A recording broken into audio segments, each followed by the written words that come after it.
Всем доброго вечера. Перед вами Асклепий, бог врачевания, и его дочь Гигея или Хигигея. Вот от ее имени гигиена произошла. Слово гигиена.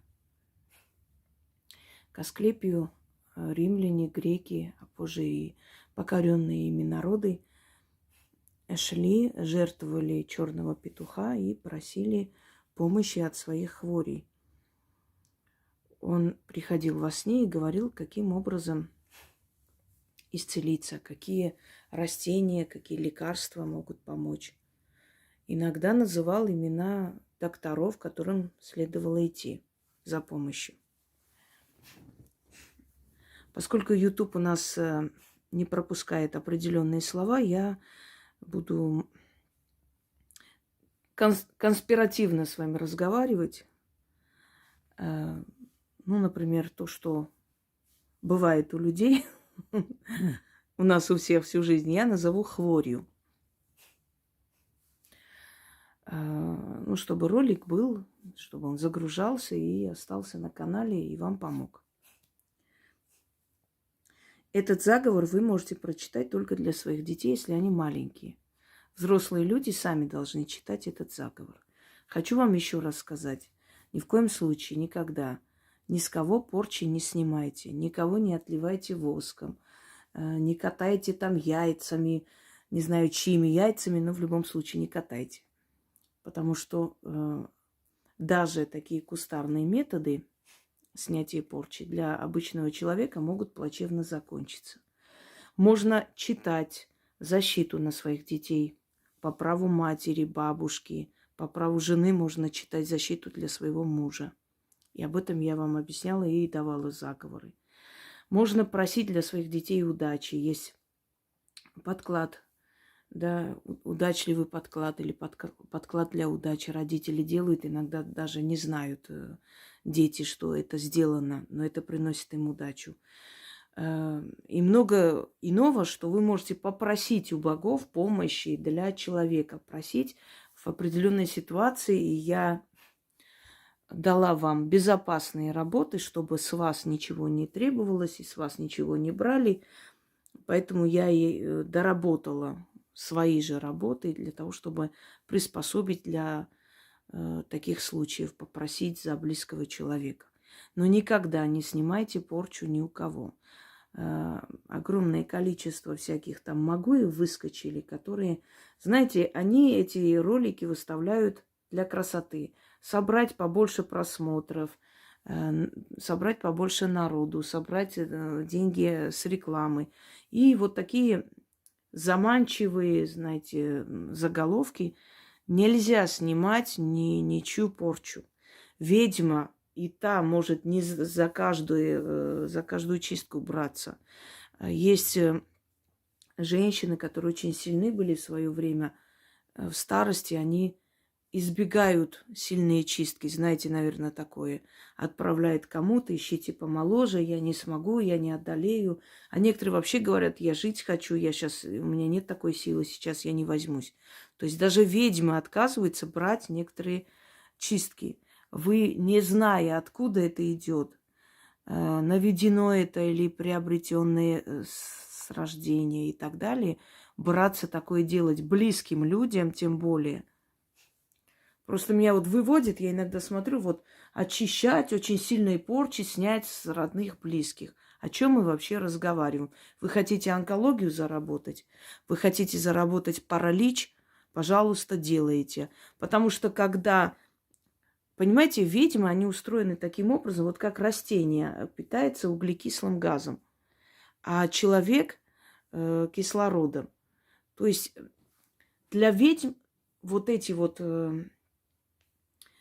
злые черные энергии, они не опасны. Да, она может заболеть некоторое время, она может обессилить, она может плохо себя чувствовать, она через себя это фильтрует, но она сможет это отфильтровать. Но вы не знаете, какими силами вы имеете дело, что там вообще призвано. Вы можете быть одержимы после чисток кого-либо из близких. Никогда не трогайте чистки для других, для себя только делайте. Даже если вы не знаете, что у вас, чистка вам поможет, хоть определенное время поможет. Но для других людей, для близких, родных, вы чистки делать не имеете права. Не потому, что я жадная, не хочу, чтобы вы чистили кого-то, а потому что я вас предупреждаю. Мой долг вам сказать: заработаете онкологию, заработаете паралич, заработаете кровоизлияние мозга и все что угодно. Просто запомните это. Если не сейчас это случится, это может случиться через полгода, через несколько месяцев. Понимаете? Вот к чему. Поэтому, когда мне... могу я чистки делать там кому-то? Конечно, нет. Конечно, нет. Вы думаете, ведьмы, которые проводят чистки, они сразу начали это делать для того, чтобы достичь такого уровня, суметь кого-то почистить, убрать? Это годы проходят. Чтобы понять, от чего чистишь человека, какой метод применить, как себя защитить при этом. Годы проходят. Вы о чем? Все, надеюсь, что до вас дошло. Потому что я настолько устала. Вот, изучите канал, там все сказано. Так, есть работы, которые связаны, например, с холодным климатом, да, которые связаны с сыростью. В лесу работают, например, лесорубы. Они месяцами живут там, работают, находятся в этой вот климатической зоне.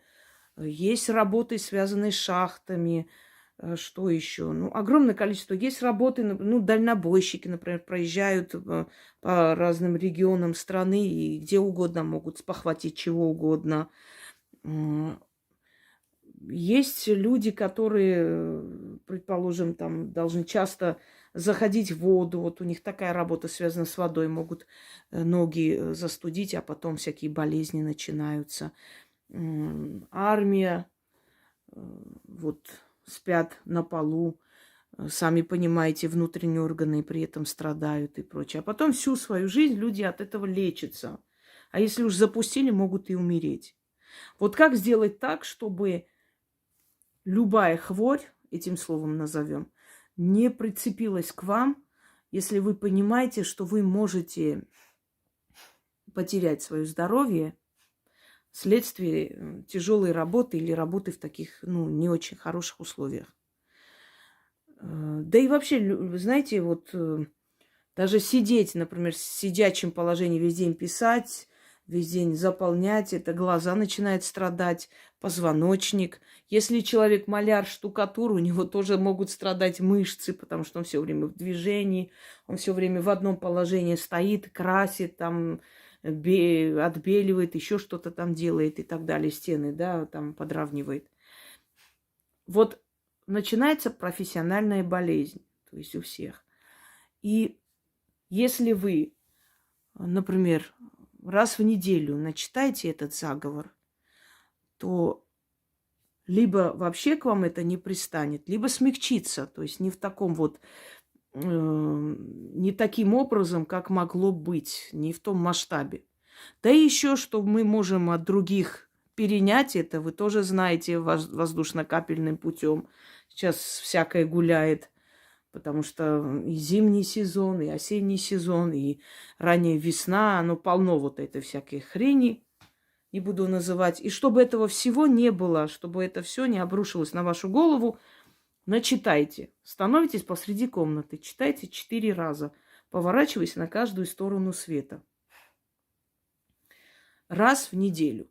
Если для детей читайте, если у вас маленький ребенок, возьмите на руку ребенка и, поворачиваясь с ним, читайте на 4 стороны. Потому что с 4 сторон света это ожидается, со всех сторон это можно подхватить, да, и поэтому, чтобы этого не было, на все 4 стороны вы обезопасили. Вот почему нужно некоторые заговоры читать, например, поворачиваясь на все 4 стороны света. Неважно, в какую сторону вы повернетесь, по часовой, против, это не имеет значения.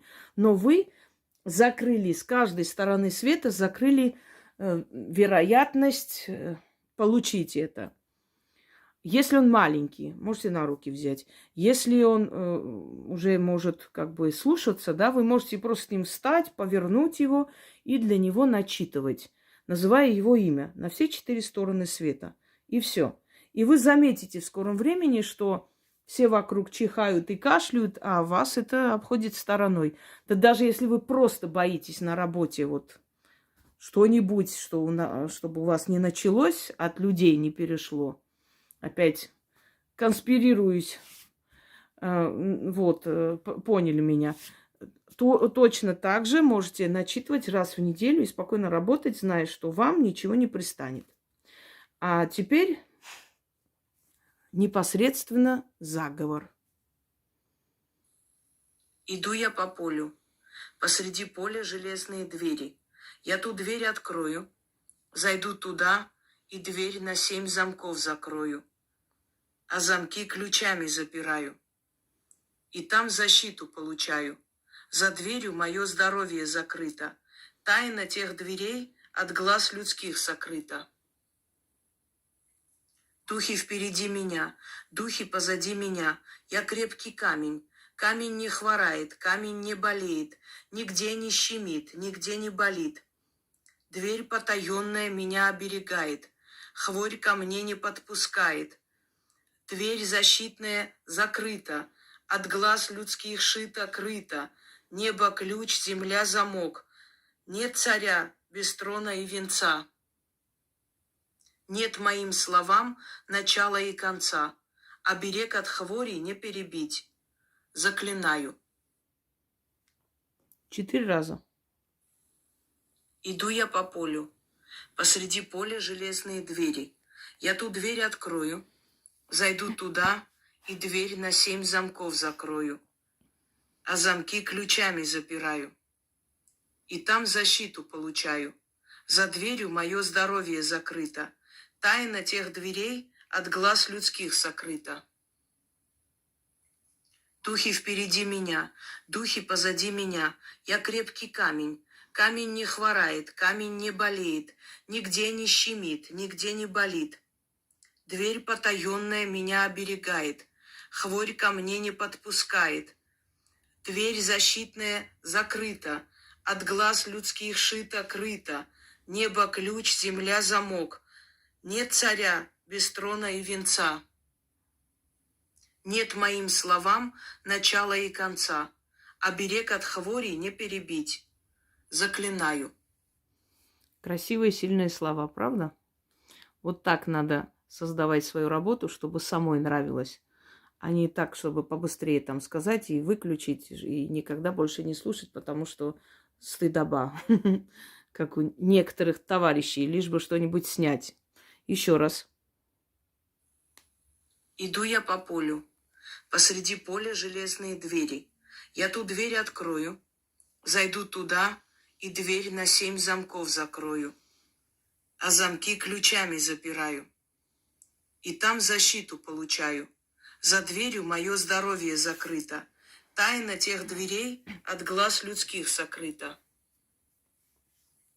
Духи впереди меня, духи позади меня. Я крепкий камень. Камень не хворает, камень не болеет, нигде не щемит, нигде не болит.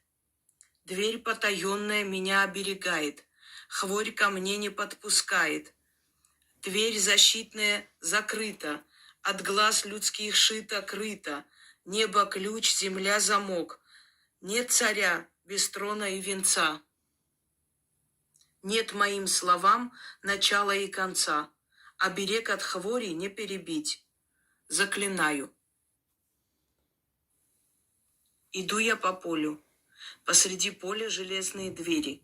Я ту дверь открою, зайду туда и дверь на 7 замков закрою, а замки ключами запираю. И там защиту получаю. За дверью мое здоровье закрыто. Тайна тех дверей от глаз людских сокрыта. Духи впереди меня, духи позади меня.